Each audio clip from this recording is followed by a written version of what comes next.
I was out at Texans training camp this morning technically, and they had a joint practice against the Carolina Panthers, who certainly aren't a team you look at and say they're going to be one of the best teams in the league last year, but they had a pulse down the stretch last year to the point where there were some, actually, folks on there that were saying, perhaps C.J. Stroud and Bryce Young, there's not much of a difference between the two quarterbacks.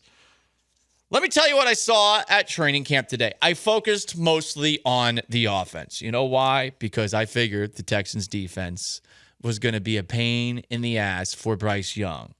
Nothing against Bryce Young. Nothing against him, and nothing against the short kings of the world. But my goodness, Bryce Young is small.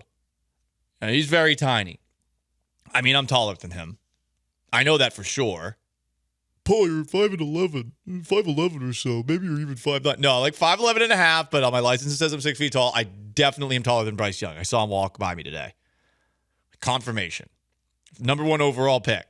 Nothing against it. Kyler Murray's also a small guy as well, but Kyler Murray's got a little athleticism to him. There was a play where Bryce Young was trying to throw a pass with the Texans' first-team defense in front of him, and he did complete it, but he had to jump while he threw it.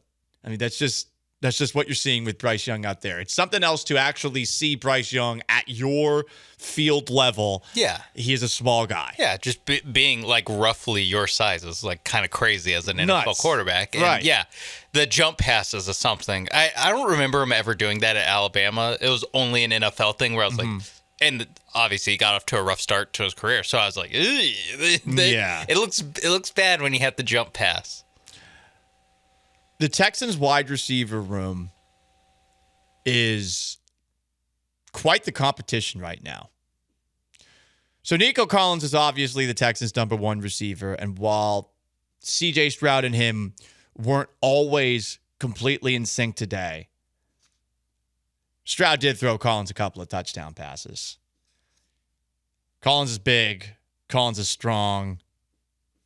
And assuming that cramping is not a regular issue for him, and it did seem to be one for him today, he's going to be the number 1 guy for the Texans. But there's somebody else who has stepped up that's been very surprising, and this is a continuation, I'm told, from how he looked in West Virginia. Think about this guy. Late rounds of a fantasy football draft. At the very end, round 16, round 17, when you don't really care. And this is if you're in a 12-person league. Xavier Hutchinson. Stroud was throwing to Xavier Hutchinson left and right and left and right. He had at least 6 catches, probably more. Quick passes from Stroud to Hutchinson were happening a lot. A continuation, perhaps, of that huge play against the Chargers that unlocked the game for the Texans, where Stroud has the snap go far away from him, picks it up on the run, and he hits Hutchinson. Xavier Hutchinson looked really good out there today. So, just a thought. If you're at the very back of a fantasy football draft, doesn't work out after a couple of weeks, move on. Do not take this guy early.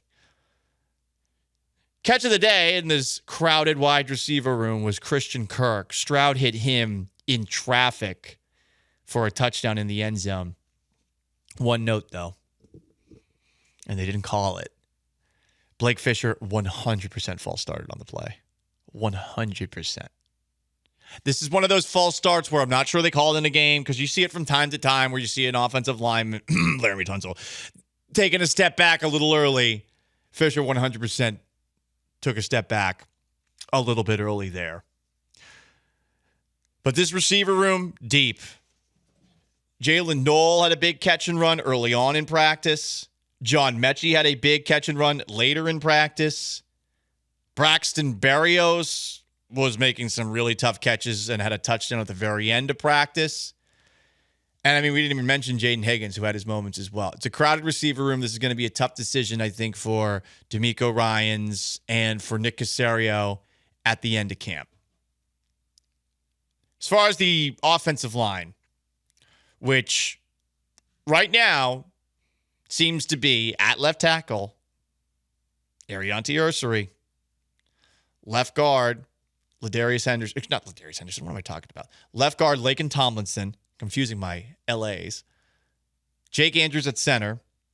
Right guard, Ed Ingram, guy they traded for from the Vikings.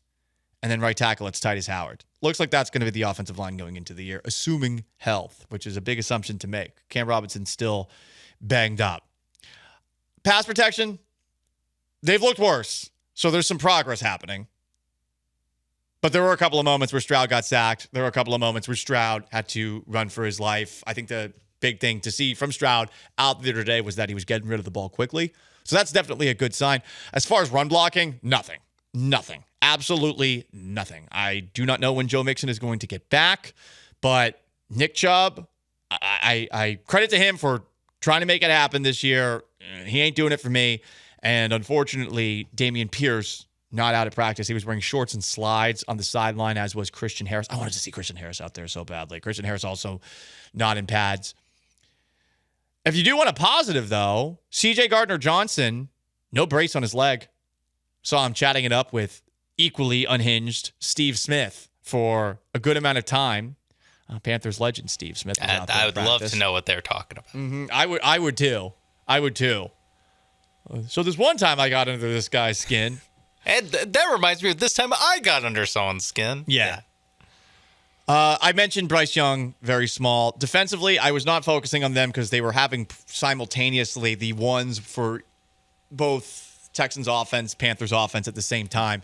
So I'd go back and forth every now and then. But when I went back to the defense, felt like they were making plays left and right. I saw Kalen Bullock, nice pass deflection. I saw an MJ Stewart pass deflection. I know that Derek Stingley had a pick six. Henry To'oTo'o had an interception. I think there was a nice moment from Azeez Al-Shaair towards the end of practice. And Will Anderson afterwards, doesn't matter, said, we've got to be better. Loved it. I like that there's a high standard for the defense, who probably thought that they were going to bully small Bryce Young. And, I mean, for the most part, they did. Yeah, I like the real-time calculus that you did there with, I can probably, we talk about with the Astros a lot. You kind of did it with the Texans defense at practice where I can leave them home alone. Yeah. I think we know about what it's going to look like there.